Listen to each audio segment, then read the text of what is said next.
qon bosimini har kuni bir xil vaqtda o'lchash tavsiya qilinadi. Buni kuniga 2 mahal bajarish lozim. Ertalab va kechqurun. Dori-darmonlarni qabul qilishdan avval o'lchash tavsiya qilinadi. Qon bosimini o'lchashdan avval ovqat yeyish, kofe ichish, sigaret va alkogol iste'moli mumkin emas. Qon bosimini o'lchash uchun o'zingizga tinch joy tanlang. Qon bosimini ertalab uyqudan turgandan so'ng yarim soatdan keyin o'lchash tavsiya qilinadi. Qon bosimini o'lchashdan avval har xil mashqlar, mashg'ulotlar, dorilar iste'moli, nonushta qilish tavsiya qilinmaydi. Qon bosimini qayd qilish uchun ruchka va kundalikni tayyorlab qo'ying. O'zingizga qulay holatni tanlang. Stulga suyangan holda yoki divan yoki kresloga suyangan holda o'tirib oling. Oyoqlaringizni bir tekis qiling va shundan so'ng qon bosimini o'lchasak bo'ladi. Uy sharoitida qon bosimini to'g'ri o'lchash. Uy sharoitida qon bosimini 2 xil tonometrlar yordamida o'lchashimiz mumkin. Bu birinchisi mexanik tonometrlar. Bu hammamizga ma'lum 2 qismdan iborat. Tonometr qismi va fonendoskop qismidan iborat. Keyingisi bu elektrik tonometrlar. Bular o'zi avtomatik ravishda qon bosimini o'lchaydi.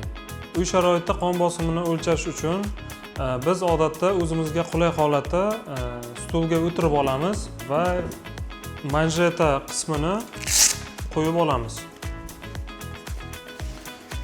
Bu tirsak sohasidan 1-2 sm yuqorida bo'lishi kerak va orada biroz joy qolishi kerak. Birinchi elektrik tonometrda qo'yib ko'rsatdim, keyin mexanik tonometrda ham qo'yib ko'ramiz. Endi apparat yordamida start tugmasini bosamiz.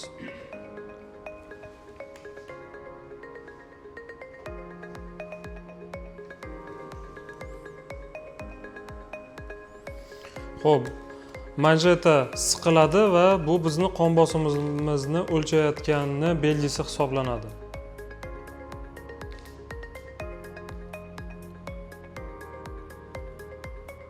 Elektrik tonometrlarning muhim afzalliklaridan biri bu siz qon bosimingizni o'zingiz bemalol o'lchay olasiz. Mexanik tonometrlarda esa bu biroz noqulay.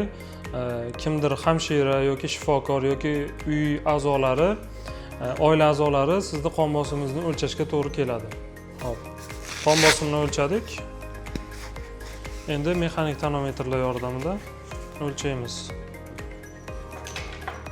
Jo'rabek, menga yordam berasiz?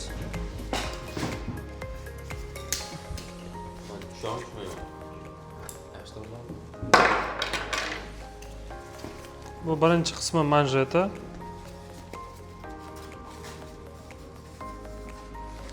Bunda ham 1-2 sm tirsak sohasidan yuqorida va orada biroz joy qolishi kerak. Bu yerga fonendoskop yordamida fonendoskop qulog'i qo'yiladi va bu bizga eshitish imkonini beradi.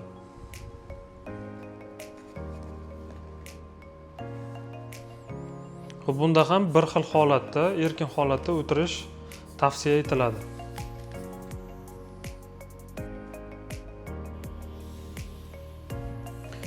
Qon bosimini 2 qo'lda o'lchash tavsiya qilinadi.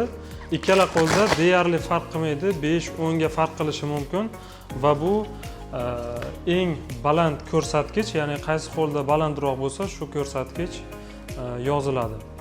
Xo'p, qon bosimini o'lchab olganimizdan so'ng biz buni maxsus kundalik yuritishimizga to'g'ri keladi. Qon bosimi bor bemorlar kundalik yuritish talab etiladi. Bu kundalikka ertalab qon bosimi nechi bo'ldi, kechasi nechi bo'ldi yozib borishi tavsiya etiladi. Ma'lum bir kundan so'ng, aytaylik 10 kun, 20 kundan so'ng bu natijani o'zingizni kardiolog shifokoringizga yuborishingiz mumkin va kardiolog sizga shunga qarab dori-darmonlarni to'g'ri tanlab beradi va bundan keyin qon bosimingiz nazoratda bo'ladi.